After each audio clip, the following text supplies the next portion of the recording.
RICE only actually has one E. You see that little picture of that little cute like Asian girl with a hat on? She took that out somewhere and dropped it in clip art in the presentation. And I was like, Georgia, please stop messing with my presentation. She's like, it's okay, Dad, you'll figure it out. Some few ideas about tweaking yourself. The first is the 24-hour rule.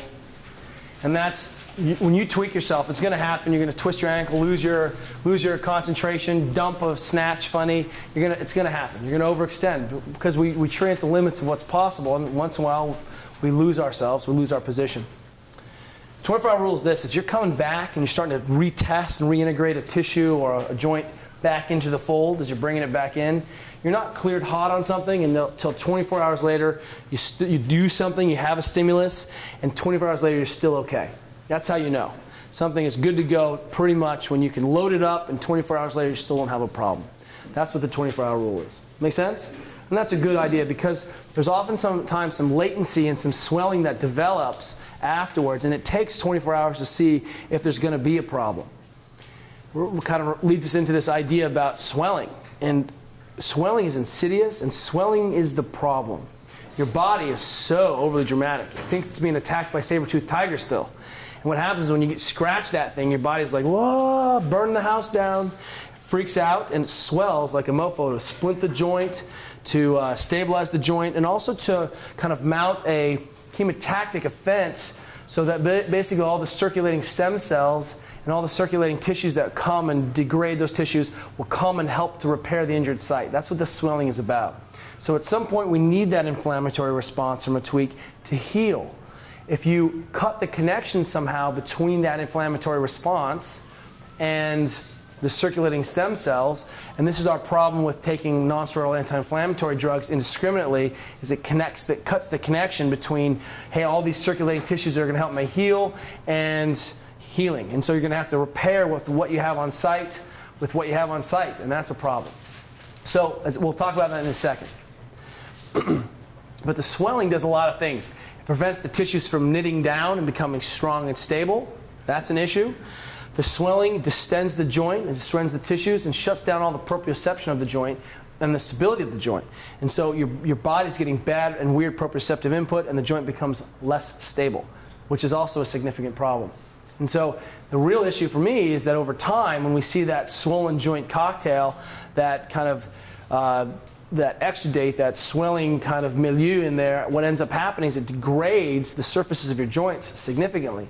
And so one of the mechanisms for osteochondritis, or when we see the flicking off of the bone, or osteoarthritis, is we see a chronically inflamed joint that suddenly has started to always be swollen, and then that swelling cocktail really degrades the surfaces. So we take swelling very seriously. And in our gym, if we have an athlete who has a swollen joint, they can do everything else, but they're not allowed to use that joint until that swelling's gone. And then you won't know how serious a tweak is or how serious an issue is until you manage the swelling. So my rule is if there's swelling in the joint, all bets are off. We need to see what's going on, and we need to manage that because we can't tell. And by the way, swelling is what's causing your pain. Swelling is what's pushing on the free nerve endings. If we can manage the swelling, magically your pain kind of resolves. And so there's sort of a couple ways to deal with swelling. One is through a drug intervention, and certainly I'm not saying you should never take ibuprofen, you should never take an anti-inflammatory like aspirin or Aleve or naproxen sodium, but I think that they're so serious you should be talking with your doctor about it. Those are miracle drugs. They manage chronic pain, they help people like give birth and things, right? Those are pretty much incredible things, but they're also very, very powerful. And you remember when Obi-Wan said to Luke, he's like, your feelings do you credit, but they could be made to serve the Emperor. Well, that's what NSAIDs are. And what they've done is they've given some non-steroidals, a great study in Australia. They gave some non-steroidal anti-inflammatory drugs to some soldiers who had bad ankle sprains, and they were back in the field, like I think an average of 12 to 14 days faster than their cohorts, which is fast. The problem is that the clinical note on that study is that all those tactical athletes had chronic ankle instability afterwards forever because they couldn't actually heal. One of the mechanisms for chronic tendon rupture, for ligamentous rupture, is that we challenge those tendons a lot, and then we take an anti-inflammatory, the tendon doesn't get a chance to heal those micro tears, and pretty soon we just pop it off the bone. That's a real problem. We see this kind of up and down the system. it's just when you take that stuff, I want you to be serious about it. You need to take a stomach protector with it. Be aware that there's other available means and models for you to kind of manage the swelling. And if it's just about pain, you should be stoked that you can't sit to the toilet because it hurts too bad. Like that's your badge of honor. Don't take some ibuprofen because your legs are sore, right? Does that say what I'm saying? How many of you guys are running around with subclinical levels of creatine phosphokinase in your system, which is the byproduct for rhabdomyolysis? So you have subclinical rhabdo going on, like every athlete who's training hard. And so does it seem like a good idea to challenge your kidneys with drugs when your kidneys are already flexing against some of that muscle byproduct? So there's another problem. High levels of ibuprofen monkey with your salt levels and your ability to kind of manage some of your electrolyte intake because it really challenges your kidneys. And so now we have a situation of hyponatremia, or I don't have good electrolyte balance. This is a big deal.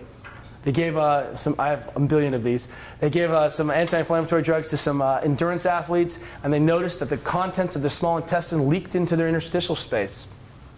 Their guts and poo was floating around in the non-guts, poo-free area. That's not okay.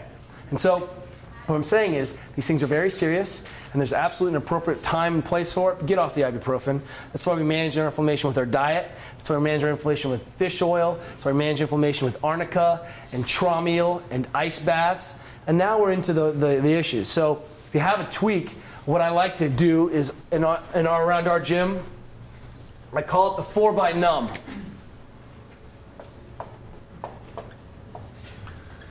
There may be some new anecdotal evidence or early clinical evidence that long-term acute icing may also suppress some of this prostaglandin release, and then we're icing the thing and we didn't get the healing we want.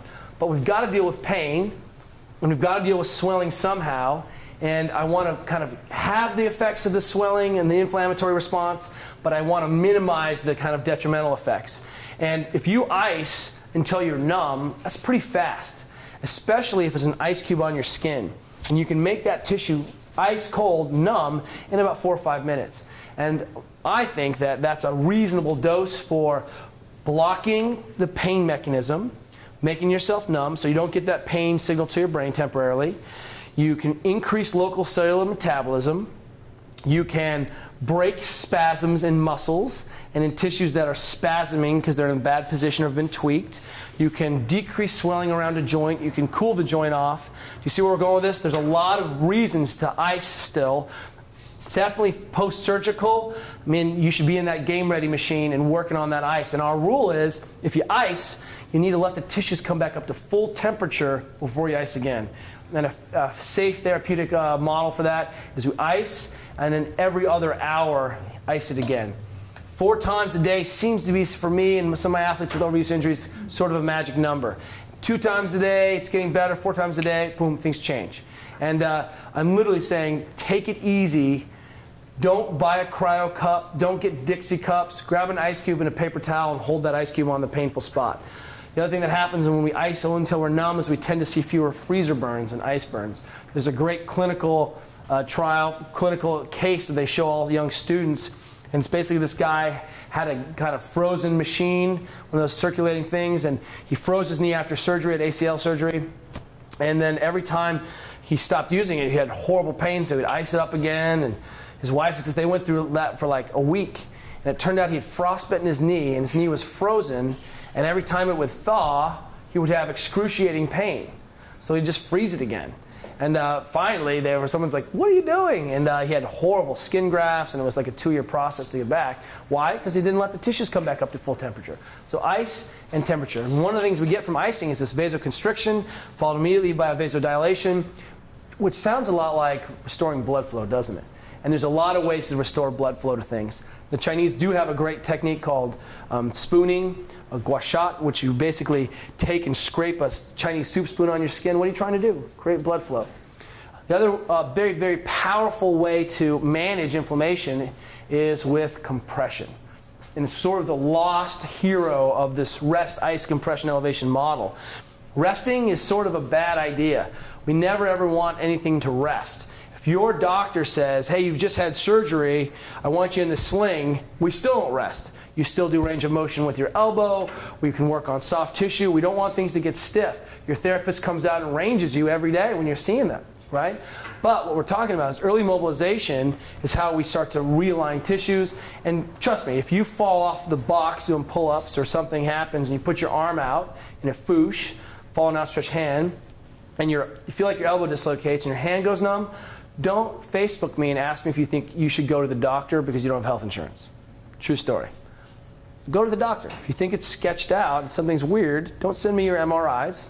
Go to the doctor, right? It's pretty easy. So, but otherwise, what we're trying to do is get that range of motion back, and that's why we do passive range of motion, and then active assisted range of motion, and then active range of motion. We want motion back in those tissues in that joint early as possible. Compression is a really, really important ally. Some of the cyclists have these very, very expensive compression machines made by a great company called Normatec that put out huge pressures and basically compress all the tissues, much like the low-level compression we get with wearing those kind of Batman suits. Like, the body sports science compression stuff, which is amazing. And, if you've ever traveled in more compression socks, you know that low-level compression works. But these guys have been able to kind of really compress stiff joints. Even on the mobility WOD, Donnie Thompson did a demonstration of a technique by the guy who invented the jump stretch band named Dick Herzl. And he basically compresses the joint significantly for about 2 minutes. And then they release that, and they really start this blood flow to get that swelling out of there. Compression, release, intermittent compression. We like to have our athletes have a knee sleeve, have a compression sleeve on the elbow as they come back in. Gives them proprioceptive input. We get them spun back up, get that joint back online, and we manage the swelling. So that combination of full frontal attack on your swelling is really the problem. Does that make sense to you guys? How many people in here have taken an ice bath in the last week? Raise your hand. Full marks, double extra marks, right? Ice bath is a powerful, powerful tool. There should be at least 6 ice baths, 3 more ice baths in the next 3 weeks waiting for you. It's a really, really quick way to turn the system around. And ironically, you really don't spend much more than 5 or 6 minutes in the ice bath. Isn't that weird?